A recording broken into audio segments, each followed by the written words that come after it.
আমরা এখানে পাকিস্তানের অখণ্ড রক্ষার কাজে দুশ্মনদের বিরুদ্ধে লড়াই করতে আসিয়াছি। ওই আমাদের এলাকার পুলিশ হয়েছে না, ওরা কাজ নিয়ে মারে ফেলছে।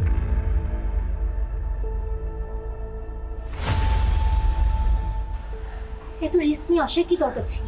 পাড়ার সবাই যেন আমরা বাড়ি ছেড়ে চলে গেছি।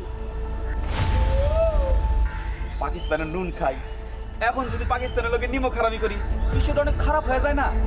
তাহলে কুদ্দুস আর মাখনকে তুমি খুন করেছো? তোমার সামনে তোমার জওয়ান গুলি খেলো, তুমি কোথায় ছিলে? তোদের চাইতে বড় নিমখারাম কি আর কেউ আছে?